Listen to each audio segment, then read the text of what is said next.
আমরা আইসি হলো এই ছাতির বাজার যে আছে, ছাতির বাজারের সোজা পূর্ব দিকে আসলে এই যে একটা বৃন্দাবন আছে। এই বৃন্দাবন শুধু জঙ্গল এলাকা। এই জঙ্গল এলাকাটা আজকে আমরা আপনাদেরকে দেখাইতে আসছি। আমরা গতকালকে একটা ভিডিও করছিলাম বা ভিডিওটা ছাড়ছিলাম যে আমরা এই বিশালা গজারি বাগানের ভেতরে গেছিলাম। সেখানে 100 কিলোমিটার ভেতরে গেছিলাম। যাওয়ার পরে আমরা কোনোভাবে বাইরে চলে আসছি সহি সালামতে, সেটাও জানাই দিলাম। এবং কি আজকে আমরা বৃন্দাবনে আসছি। দেখেন বৃন্দাবন জঙ্গল আর জঙ্গল। ওই যে এক মুরব্বী চাষি ওখানে কাজ করতেছে। আমরা চাষির সঙ্গে একটু কথা বলবো, আসলে কথা বলে দেখবো যে ওনারা এখানে কি করতেছে। হ্যাঁ, আপনারা আসতে থাকেন, আমরা চাষির সঙ্গে কথা বলবো। দেখেন আমরা দেখাইতেছি এই যে জঙ্গল এলাকা। আসেন জঙ্গল এলাকা, আমরা একটু ওই মুরব্বীর সঙ্গে কথা বলবো। দেখেন উনি এখানে কি করে এই জঙ্গলের ভিতরে। আমরা এই বিষয়টা আপনাদেরকে দেখাই দিয়েছি। দেখেন জঙ্গল আর জঙ্গল। হ্যাঁ, আগে সঙ্গে থাকেন। আসেন, আমরা যাচ্ছি। উনি কিন্তু জানে না যে আসলে আমরা ওনাকে কিছু জিজ্ঞেস করতে যাচ্ছি। উনি কি মনে করবো সেটাও জানি না। তারপর আমরা থাকেন, দেখি উনি কি বলে, আমরা ওনার কাছে যাবো।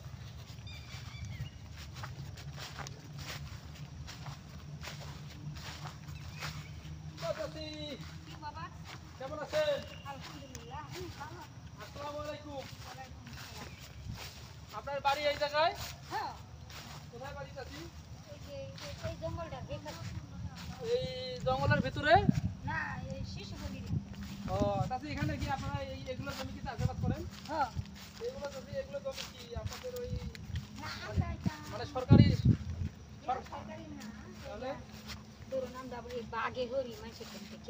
সরকারি জমি না এটা আপনারা ওই এটা কি মালিকানা জমি? আপনাদের এখানে কতগুলো জমি আছে? এগুলোতে কি চাষ হয়? কি চাষ হয়? আচ্ছা আচ্ছা, এগুলোর মধ্যে কি চাষ করেন? ধান করেন? চাষি এদিকে ওই ওই এদিকে তাকান তো, ওই যে ওই দিকে যে ক্ষেতটা, ওইটা কার? ওগুলো আপনাদের? আচ্ছা, ওখানে কি কচু লাগাইছেন? মোটামুটি কচু কি ভালো হয়? আলহামদুলিল্লাহ। যাক গাইস, দেখেন এখানে যারা বসবাস করে এরা অত্যন্ত খুব সাহসী লোক। এই এখানে দেখেন এই জঙ্গলের ভিতরে এক মুরব্বী চাচি, আমাদের মায়ের সমতুল্য।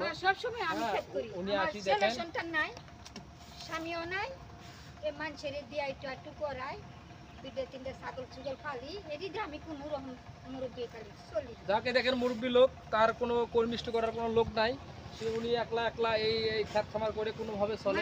হ্যাঁ, অবশ্যই মানুষের ক্ষেত করে, বাগি করে, করার পরে যা ফসল চাষ হয় এটি দিয়ে চলে, বা পাশাপাশি হলো ওই কোনোভাবে চলে। আসলে এটা খুব দুঃখজনক বিষয় যে এরকম একজন লোক এখনো আমাদের পৃথিবীতে আছে, খুব কষ্টকর বা উনি খুব পরিশ্রমী।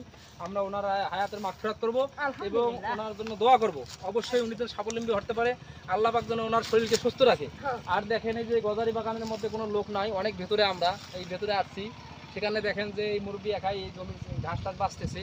আসলে খুব ভয়ের একটা জায়গা। তারপরে কি করব, মেইন হলো যে কষ্টের সঙ্গে, হ্যাঁ, এই কষ্টের সঙ্গে যুদ্ধ করে আসলে ওনাদেরকে চলতে হয়। হ্যাঁ, আসলে প্রত্যেকটা মানুষের জায়গার থেকে না এক সাইড থেকে কষ্ট আছে অবশ্যই, কিন্তু ওনাদের তো একটা বেশি। দেখেন এই জঙ্গলের মধ্যে, এই জঙ্গলের মধ্যে উনি এত কষ্ট করে খ্যাত করতেছে। অবশ্যই আপনার এর পরবর্তীতে আমরা যদি আসি, এই চাষির ফোন নাম্বার, চাষির বাসা কোথায়, আমরা এটা আপনাদের সামনে তুলে ধরবো।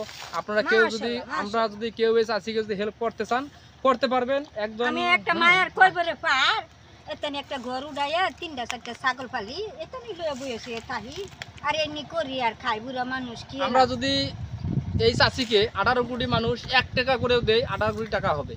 আমরা যে যা পারি আমরা এই চাষিকে সহযোগিতা করব। আমরা চাষির কাছে ফোন নাম্বার নিলাম না, আমরা হয়তো আগামীকাল পরশু আবারও আসবো। সেই ক্ষেত্রে চাষির খারাপ নেই, আমরা চাষির এই যে বাড়িঘর দেখাবো, চাষির দেখাবো, চাষির নাম্বার দেবো। আপনাদের যতটুকু পারেন বিকাশে চাষিকে একটু সহযোগিতা করবেন। এই চাষি তাহলে আপনার ছেলে সন্তান নাই? না, আপনি একাই? একাই। আচ্ছা, আপনি ফেসবুকে যদি আপনার ভিডিওটা ছাড়ি, কেউ যদি সাহায্য সহযোগিতা করতে চায়, আপনি কি নেবেন? আমি না না কেন, আমি তো 10 জন হাতে রেসা সাউন্ড যাবে না, কাছে এসে লাগবে।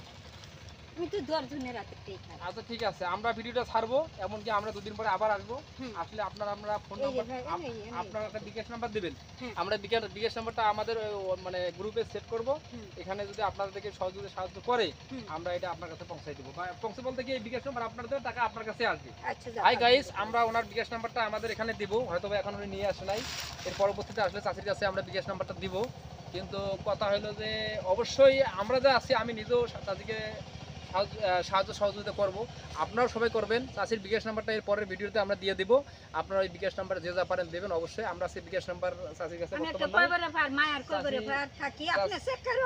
চাষির আসলে থাকার কোনো জায়গা নাই, একটা কবরের উপরে ওনার বসবাস, একটা ছোট্ট করে ঘরে। আমরা আজকে ঘরটা দেখাইলাম না, নেক্সটের ভিডিও আমরা ঘরটা সহকারে বিকাশ নাম্বার সহকারে দেবো। অবশ্যই আমরা যে যতটুকু পারেন চাষিকে সহযোগিতা করবেন, যাতে আপনাদের সৎকাটাও হাসিল হয়, পাশাপাশি চাষিও কিছুটা স্বাবলম্বী হতে পারে। ওকে রাখি। আসসালামু আলাইকুম রহমতুল্লাহি ওয়া বারাকাতুহু। আসসালামু আলাইকুম।